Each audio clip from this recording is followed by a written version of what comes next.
Good morning, students. How are you? I hope all of you are well. Today, we have to discuss about the sitting arrangements. That means persons or a group of persons can be seated according to the given conditions. The sitting arrangements can be of two types. The first one is linear arrangement. In this arrangement, we have to arrange the group of persons in a line fulfilling the given conditions. And second one is the circular arrangements. In this arrangement, we arrange the group of persons around a circular table, that is according to the given conditions. So first of all, we have to read the flowing information carefully and answer the flowing questions given below. क्योंकि ये chapter ऐसा है, topic ऐसा है कि given conditions को follow करना है, तो इट मीन्स स्टेटमेंट के अकॉर्डिंगली हमें करना है. तो नाउ द स्टेटमेंट इज, अपनी नोटबुक ले लीजिए और इन जो मेन पॉइंट्स है इसको नोट करते जाइए. ठीक है, और फिर इसके अकॉर्डिंगली हम इसको अरेंज करेंगे. 9 persons A B C D E F G H and I are watching a football match in a stadium, sitting in a row. E is at one end of the row, B is seated adjacent to F and I, C is to the immediate right of D, and at the fourth place to the right of A. H is immediate left of G, and G is at sixth place to the left of E, and F is immediate right of C.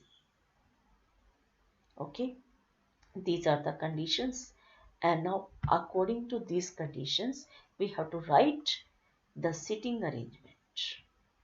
First part. Now second part, we have to tell about who is sitting at the center of the room. Third part, who is at the other end of the room. And fourth part, what is the position of I with respect to G. And fifth part, if all the friends are allowed to sit alphabetically from left to right, then the position of how many friends will remain unchanged. Okay. Yes, now here we have given E is to the one end of the row. That means E जो है one and पर है, या वो left and पर हो सकता है या राइट एंड पर हो सकता है. ठीक है, दो ही केसेस बनेंगे ना. तो इट मीन्स ये हमारे पास है राइट एंड. ठीक है, और बीच में हमने 1 2 3 4 5 6 7 8 पोजीशंस दी है, क्योंकि टोटल हमारे पास 9 फ्रेंड्स हैं. ठीक है, ई राइट एंड पर है, ई लेफ्ट एंड पर भी हो सकता है. ए को लेफ्ट पे करके यहाँ पे 8 प्लेसेस के लिए स्पेस दो. Yes, now it is given that G is at the 6th place to the left of E. यानी कि जो G है वो E के लेफ्ट पर 6 प्लेस पर है. अब ये यहां पर देखिए E लेफ्ट पर ही है. ठीक है, तो इसके स्पेस राइट पर बनते हैं. तो according to this condition the second case will be rejected. That means क्योंकि इसके अंदर हमारे पास कोई भी प्लेस लेफ्ट पर नहीं है, तो हमने G को अरेंज किया at the 6th place to the left of E. This arrangement will be there. Okay. Yes, now it is given that H is immediate left of G. G के immediate left पर, यानी कि G ये है तो उसका left इधर होगा, ये उसका राइट होगा. इसके साथ क्या है H, तो यहाँ पर इस प्लेस को H से फिल कर दीजिए and therefore it becomes HG and this will be the first case. Okay, इसको नोट डाउन कर लीजिए अपनी नोटबुक पे। Yes, now according to the next conditions, C is to the immediate right of D and at the fourth place to the right of A। यानी कि C की position बताई है, C की पोजीशन D के right पर है, immediate right पर है, बिल्कुल उसके साथ है, और A के फोर्थ प्लेस पर है, राइट ऑफ A।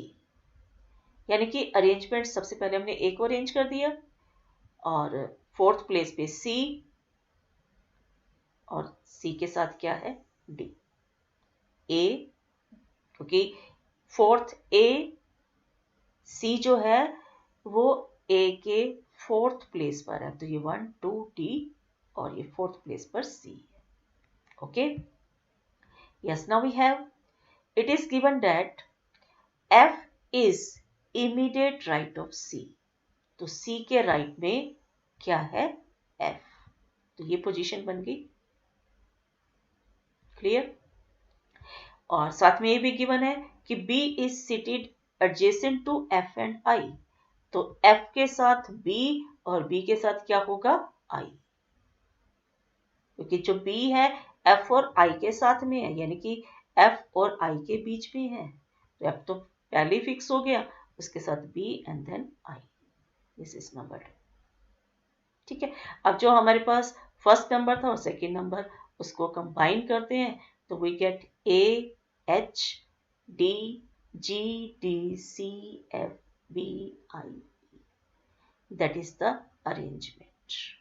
ओके, इसको नोट कर लीजिए क्योंकि अभी हमने क्वेश्चंस के आंसर्स देने हैं। Yes, now who is sitting at the centre of the row? C is sitting. Who is at the other end of the row? A is at the other end of the row. And I is at the fifth place to the right of G. Next one. We have to compare the arrangement with the alphabetically order. ये हमारे पास given condition के base पर arrangement है और alphabetically इसको अगर हम arrange करें तो हमारे पास ये arrangement बनेगा। अब किस किस की पोजीशन चेंज नहीं है वो हमने फाइंड करनी है। A की पोजीशन चेंज नहीं है, D की पोजीशन चेंज नहीं है क्योंकि ये सेम नंबर पर है, और F की पोजीशन भी चेंज नहीं है। It means the three friends A, D and F will remain unchanged. Okay, I hope you understand this. Yes, now we have the second example that is related to circular arrangement. We have to read the following information. 8 friends J, K, L, M, N, O, P and Q are sitting around a circular table facing towards center. Q is not a neighbor of N and M. Also, Q is sitting immediate left of G. ठीक है? And P is the neighbor of N. O is immediate right of K. L is sitting between N and O. Write the sitting arrangement. Write the neighbor of M. Write the persons sitting left of Q. Write the person sitting between L and P. Write the neighbor of K. Okay? And now we have to arrange this. So first it is given that Q is immediate left of J. So we can arrange G, Q and J. यानी कि जो Q है J के left पर है, तो हमने क्या किया, सर्कल ड्रॉ किया, सर्कल पर 8 प्लेसेस बना दिए। यहाँ पे हमने J को अरेंज कर दिए, यहाँ भी कर सकते हैं, यहाँ सेंटर से हम ले रहे हैं नीचे से J, और J के इमीडिएट लेफ्ट पर क्या है Q, तो ये हमने अरेंज कर दिया। जे ये है, जे का राइट इधर होगा और ये लेफ्ट होगा. Okay, yes. Now it is given that O is immediate right of K and L is sitting between N and O. O K के राइट पर है, L N और K के N और O के बीच में है. It means तो K O L and N are sitting together. ठीक है, लेकिन हमारे पास K की पोजीशन गिवन नहीं है कि K कहाँ पर है, तो यानी कि हमारे पास ये 3 केसेस बन जाएंगे. कौन कौन से? क्योंकि फर्स्ट J और Q ये तो पहले से ही थे. अब K हमारे पास J के साथ भी हो सकता है, ठीक है, और एक प्लेस छोड़कर भी हो सकता है, या 2 प्लेस छोड़कर भी हो सकता है. 3 प्लेस छोड़कर नहीं हो सकता क्योंकि N हमारे पास नेक्स्ट Q की पोजीशन पे आ जाएगा. ठीक है, क्लियर हो गया. यानी कि 3 केसेस पॉसिबल थे. अब इन तीनों केसेस में से कौन सा केस फाइनल होगा ये हम स्टेटमेंट के अकॉर्डिंगली फाइनल करते हैं. नेक्स्ट हमारे पास गिवन है कि Q can not be the neighbours of N and M. तो Q N और M का नेबर हो नहीं सकता. और यहाँ पर जो थर्ड केस है इसमें Q के साथ क्या है? N. तो ये केस तो वैसे ही रिजेक्ट हो गया क्योंकि Q के नेबर में N है और कंडीशन दे रखी है कि Q cannot be the neighbor of N and M. It means this third case is rejected. ठीक है, यानी कि हमारे पास अब 2 केसेस हैं. अब उन दोनों में से फाइनल करना है कि कौन से वाला है. अब हमारे पास गिवन है कि P is the neighbor of N. ठीक है, P is the neighbor of N. P जो है N के नेबर में है. तो यहाँ पर N था, उसके साथ हमने P कर दिया. यहाँ पे इसकी लेफ्ट में तो जा नहीं सकते ना. ठीक है, तो N के साथ P एक यहाँ हो सकता है और यह N के साथ P यहाँ हो सकता है. क्लियर. अब हमारे पास एक प्लेस रहता है, वो प्लेस M के लिए है. ठीक है, और कंडीशन देखो कि M की क्या दी हुई है. उन्होंने कंडीशन दे रखी है कि Q can not be the neighbour of N and M. ठीक है, तो N और M Q M के नेबर में नहीं हो सकता. या ये वाला जो फर्स्ट अरेंजमेंट है तो ये इट मीन्स ये तो पॉसिबल नहीं हुआ क्योंकि अगर इस पे M को अरेंज करते हैं तो वो Q के नेबर में बन जाएगा. It means this first arrangement is rejected.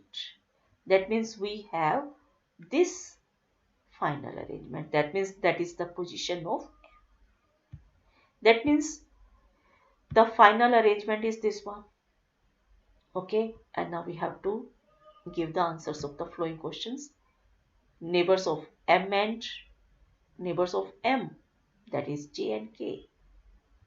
Okay, next, person sitting left, just left of Q. कौन बैठा Q के लेफ्ट में? Q ये है, इसके राइट में J था, Q के लेफ्ट में क्या है? P.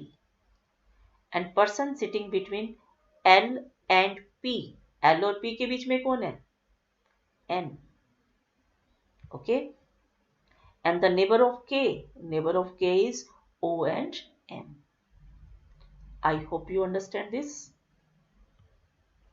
Thanks and have a nice day.